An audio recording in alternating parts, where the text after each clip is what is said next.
Herkese merhaba, ben Zeynep. Hobisever YouTube kanalıma hoş geldiniz. Bugün sizlere yapımı çok kolay, çok gösterişli, gerçekten çok şık bir şal modeli anlatacağım. Üçgen şal modeli. Modelimiz yakadan başlamalı bir model arkadaşlar. Yapımı da çok hızlı ilerliyor. Şal kenar modelini de anlatacağım. Baştan sona anlatımlı bir videomuz daha olacak inşallah. Özellikle yeni başlayan arkadaşlarıma tavsiye ederim. Gerçekten çok kolay bir yapımı var. Nasıl yapacağız? Hemen kısaca bahsetmek istiyorum. Şalımızın kurulumunu yaptıktan sonra 2 sıranın tekrarını sürekli yapacağız.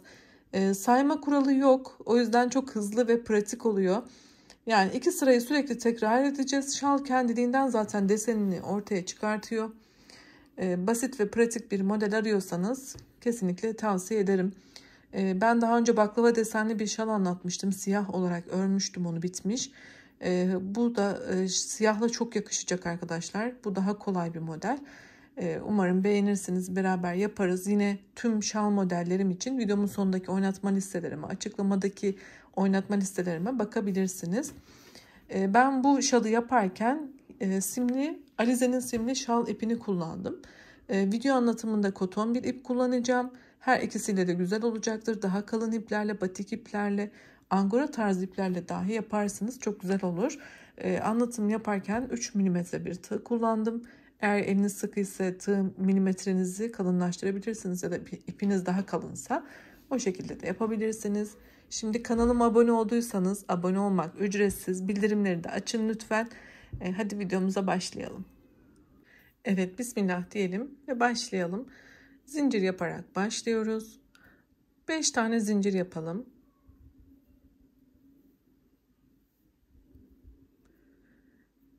Üzerine bir kere sardım. Birinci zincirimin içine batıyorum. 2 tane ikili trabzan yapıyorum. Bir kere sardım. İkişer ikişer çıkartıyorum. Yine ikili trabzanımı da yapıyorum. Zincirim dahil 3 tane trabzanım oldu. Şimdi 3 tane zincir yapıyorum. Üzerine aldım. Yine aynı boşluğun içerisine 2 tane ikili trabzan daha yapıyorum.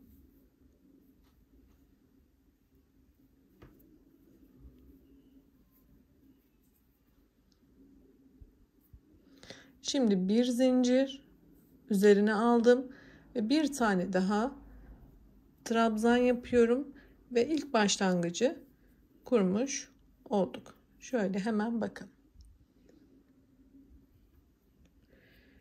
Dönüşlerde 4 zincir ve çevirdim.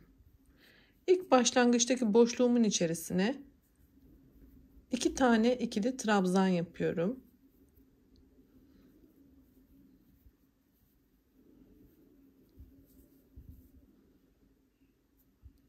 Üzerine aldım.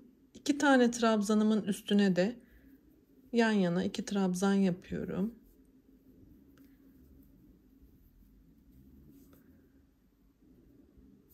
Şimdi boşluğumun içerisine de 2 tane ikili trabzan yapıyorum. Toplamda yan yana 6 tane ikili trabzan yapmış oldum. Ara boşlukta 3 tane zincir yapıyorum her zaman. Üzerine aldım. Yine aynı boşluğun içerisine 2 tane ikili trabzan yapıyorum.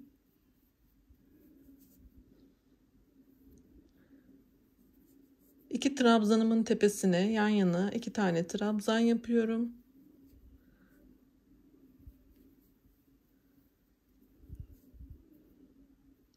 Ve son boşluğumun içerisine de 2 tane ikili trabzan yapıyorum.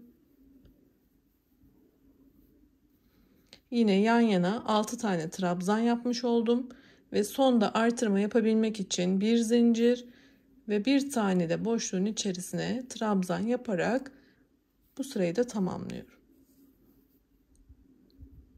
Şalımızın başlangıcını kurmuş olduk. 6 trabzan 6 trabzan şeklinde. Bundan sonraki sıralarda her ne yapıyorsak Aynı şeye devam edeceğiz. Desenimiz 2 sıranın tekrarı. Şimdi yapacağım sırayı ve sonraki sırayı sürekli tekrar ediyor olacağız. Şimdi 2 trabzanlı olan sıra diye ben bahsetmek istiyorum. 2 trabzanlı sıramızı yapalım. 4 zincir ve çevirdim. Başlangıçtaki boşluğuma 2 tane ikili trabzan yapıyorum.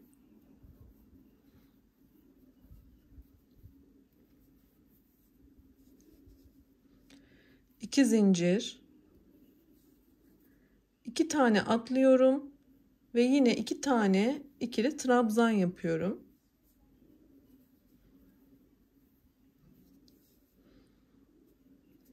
İki zincir, boşluğun içerisine 2 tane ikili trabzan yapıyorum.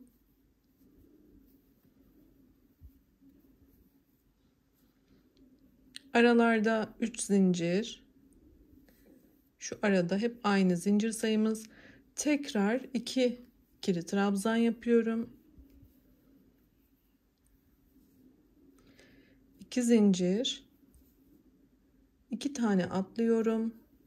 Yine 2 tane yan yana trabzan yapıyorum.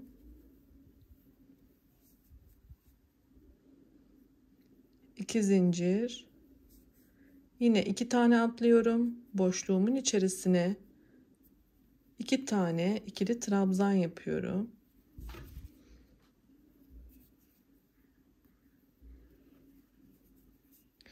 Bakın şöyle tutacağım.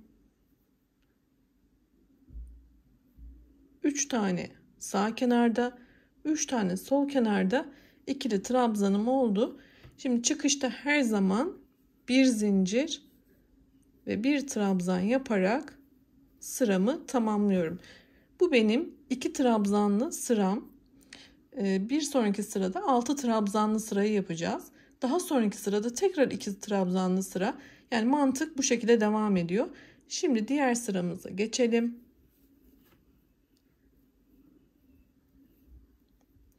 Dört zincir yaptım, çevirdim.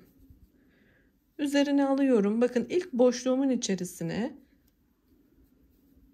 2 tane ikili trabzan yapıyorum. Trabzanların tepesine yan yana 2 tane ikili trabzan yapıyorum. Ve boşluğumun içerisine 2 tane ikili trabzan yapıyorum. Yani 6 tane yan yana trabzan yapmış oldum. Şimdi 2 zincir, 2 taneyi atlıyorum. Boşluğun içine 2 trabzan. Trabzanların üstüne 2 trabzan.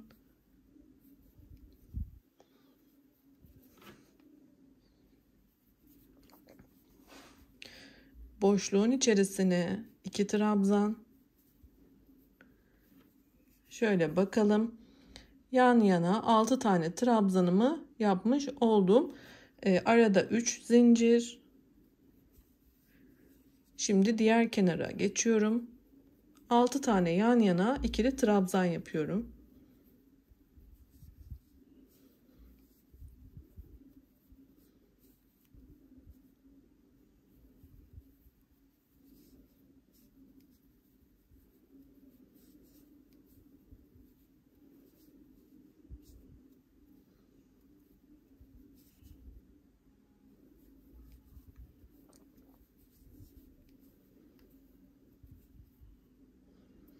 Yine 6 tane yan yana ikili trabzan yapıyorum.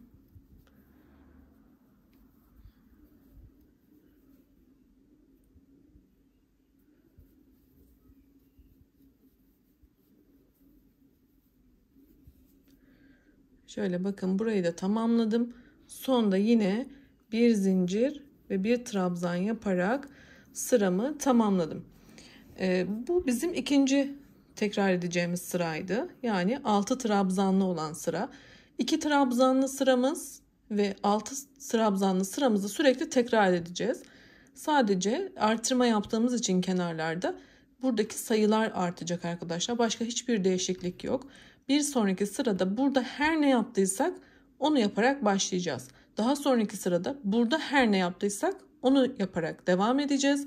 Kafanız karışmasın. Şimdi tekrar başa sarıyorum ve bu 2 trabzanlı sırayı tekrar yaparak desenimi artırmayı gösteriyorum.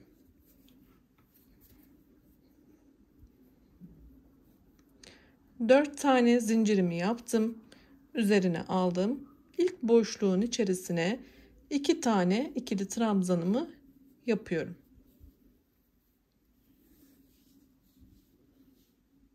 Şu sıranın tekrarı bakın. Aynı şey yaptım. Şimdi ne yapıyorum? 2 tane boşluk atlayacağım.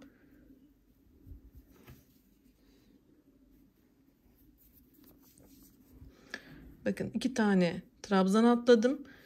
2 tane yan yana ikili trabzan yapıyorum.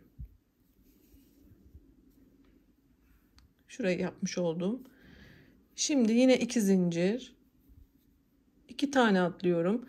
Bu boşluğun içerisine ikili trabzan yapıyorum, yan yana 2 tane. Tekrar 2 zincir. 2 tane atlıyorum. Yan yana 2 tane ikili trabzan yapıyorum. Tekrar 2 zincir ve boşluğun içerisine 2 tane ikili trabzan yapıyorum. Şöyle bakalım.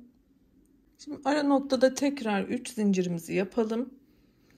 Ve yine aynı sağ kenarda her ne yaptıysak aynısını sol kenarda da yaparak devam ediyorum.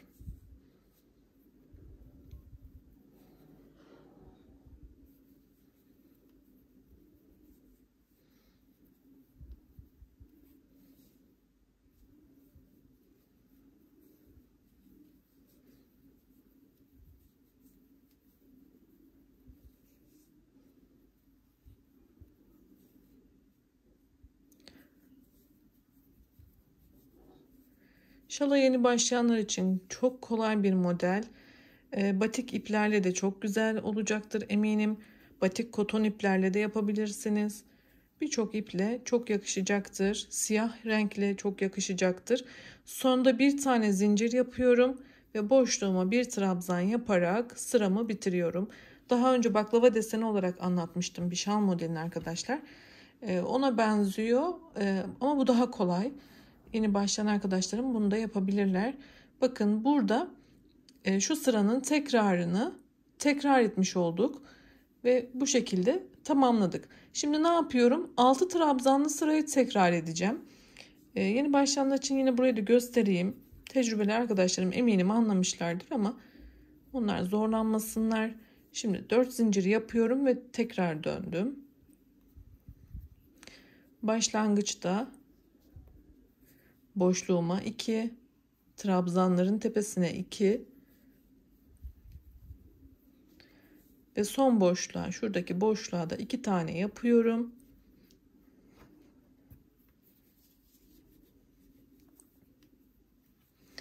Bakın yan yana 6 tane trabzanımı yaptım.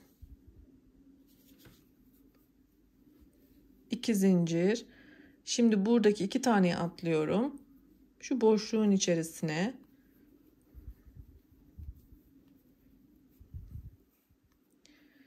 trabzanın tepesine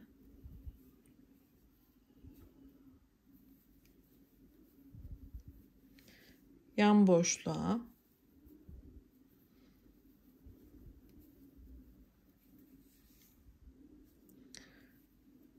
altı tane olduktan sonra yine 2 tane atlıyorum. Şu köşe noktasına kadar devam ediyorum. Şimdi ben bu sırayı tamamlayayım arkadaşlar. Bir sonraki sırada 2 trabzanlı sırayı tekrar yapacağım ve size kenar yapımını göstereceğim. Son şalımızın bitiş sırası 2 trabzanlı sıra olmalı. Bakın. Bu şekilde yine aynen devam edeceğiz. Şu sırayı tekrar edeceğiz. Yani şalımız bu 2 sıranın sürekli tekrarı olacak. Evet, biz sizlerle bu 6 trabzanlı sırada kalmıştık. Ben burayı tamamladım. Daha sonra 2 trabzanlı olan sırayı yaptım. Şimdi şalımızın kenarını, şal kenar modelini yapacağız. Şalımız daima bu 2 trabzanlı olan sırayla bitecek ki kenar tam denk gelecek arkadaşlar. İstediğiniz uzunlukta yapabilirsiniz. Omzunuza örttüğünüzde şu bizim boyumuz olacak. İstediğiniz boyuta geldiğinde artık tamamlayabilirsiniz. Boyunluk olarak yapıyorsanız yine boynunuzla deneyerek ölçüsüne karar verebilirsiniz. Şimdi şal kenarımızı yapmaya başlayalım. 4 tane zincirimi yaptım ve çevirdim. Tığıma 2 kere doluyorum. İlk başlangıçtaki boşluğumun içerisine üçlü trabzan yapıyorum. İkişer ikişer 3 adımda çıkarttım.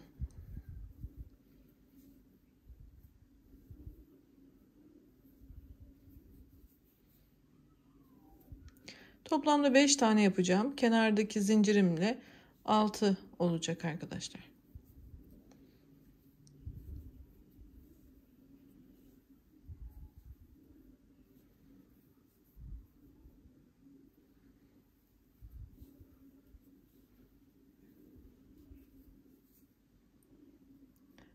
Daha sonra bir sonraki boşluğumun içerisine şu şekilde sık iğne,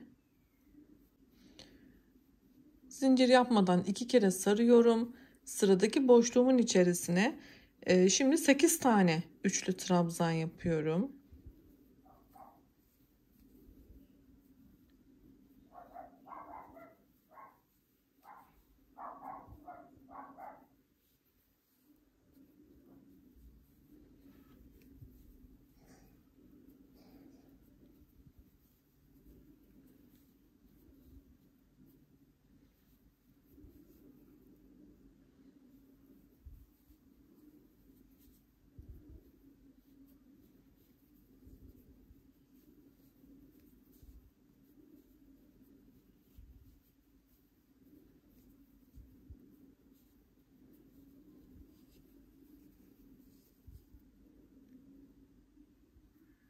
Sekiz tane oldu. Şimdi sık iğne yapıyorum. Ve aynı şekilde sıradakine 8 tane üçlü trabzan yaparak şu köşe noktasına kadar devam edelim. Köşe noktasına kadar ilerleyeceğiz. 8 tane üçlü trabzanlarımızla hemen şöyle bakalım. Şimdi bu ara noktasını nasıl geçeceğiz onu da göstereceğim. Şimdi burada arkadaşlar sık iğne yapıyorum. Yine herhangi bir zincir yapmadan sıradaki boşluğun içerisine 8 tane üçlü trabzanımı yapıyorum.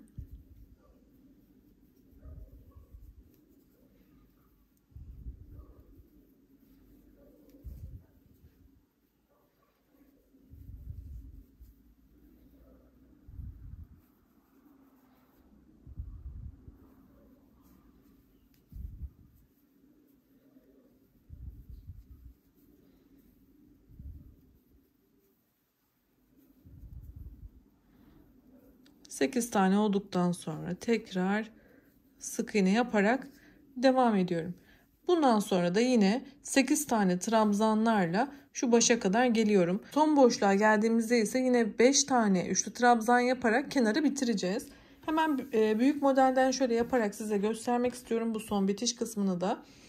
Bakın burada sonda 5 tane trabzanımı yaptım. Şimdi burada da şöyle batıyorum. Bakın burada da şu kenarda da yaparak bitirdim. Burada da artık ipimi kesebilirim. Ve şalımızı tamamlamış olduk. İpimizi de gizleriz arkadaşlar. Biraz daha uzun kesip gizleyin. Şöyle hemen modelimize tekrar bir bakalım. Oldukça güzel oldu. Çok da kolay bir yapımı var. Umarım sizler de beğenmişsinizdir. Şöyle bakalım. Beni izlediğiniz için çok teşekkür ediyorum. Yeni videolarda görüşmek ümidiyle. Daha önce anlatmış olduğum şal modellerim için videomun sonundaki kartlara da bakmayı unutmayın. YouTube kanalıma abone olun. Abone olmak ücretsiz. Bildirimleri de açın lütfen. Sağlıkla kalın. Hoşça kalın.